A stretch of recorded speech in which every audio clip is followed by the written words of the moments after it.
इतिहास में ये शायद पहली बार हुआ है कि जब चीन भारत से इतना डर गया है कि अब उसने भारत के खिलाफ ही एक अदृश्य षड्यंत्र रचना शुरू कर दिया है। चीन का यह डर इसलिए बढ़ गया है क्योंकि भारत ने अब चप्पे चप्पे पर खतरनाक हथियारों का जाल बिछा दिया है और अब तो भारत के पास दुनिया का सबसे ताकतवर मिसाइल डिफेंस सिस्टम S-400 भी आ चुका है। आने वाले दिनों में S-400 की तैनाती के साथ ही भारत की ऑफेंसिव क्षमता के साथ साथ डिफेंसिव क्षमता भी कई गुना बढ़ जाएगी।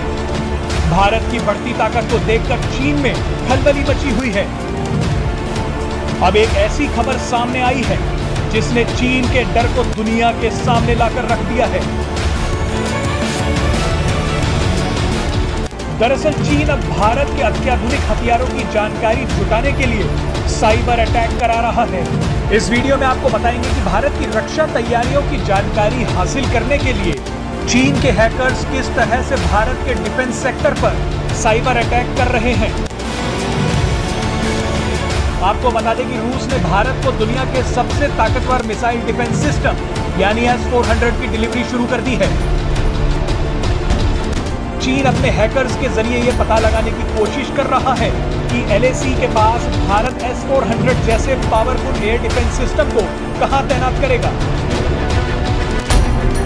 सूत्रों से मिली जानकारी के अनुसार सुरक्षा एजेंसियों ने ऐसे 40 कंप्यूटर्स की जानकारी सरकार के साथ शेयर की है जिन्हें हाल ही के दिनों में हैक करने की कोशिश की गई थी। चीन ये भी पता लगाने की कोशिश कर रहा है कि Bharat anti missile defence system के साथ साथ अपने फाइटर जेट से लेकर दूसरे हथियारों को कहां तैनात कर रहा है।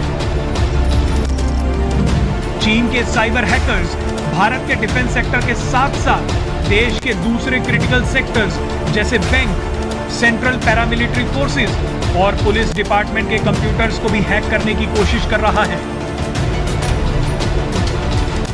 आपको बता दें कि एक अमेरिकी रिपोर्ट के मुताबिक चीन भारत पर साइबर अटैक को लेकर पहले ही बेनकाब हो चुका है। इस रिपोर्ट में यह भी दावा किया गया था कि गलवान घाटी में मुंह की खाने के बाद बौखलाए चीन ने भारत पर सीरियल साइबर अटैक किए थे। कुल मिलाकर चीन इस समय भारतीय सेना की बढ़ती ताकत और खास तौर से S-400 से घबराया हुआ है।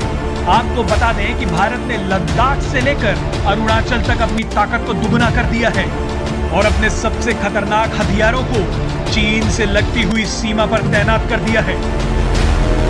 फिर चाहे वो भारत की सबसे घातक ब्रह्मोस मिसाइल हो या फिर अत्याधुनिक लड़ाकू विमान राफेल, भारत ने इसी के साथ साथ चीन के आसपास स्ट्रेटेजिक इंफ्रास्ट्रक्चर को भी मजबूत कर लिया है जिसमें सड़क, हाईवे, ब्रिजेस और टनल शामिल हैं।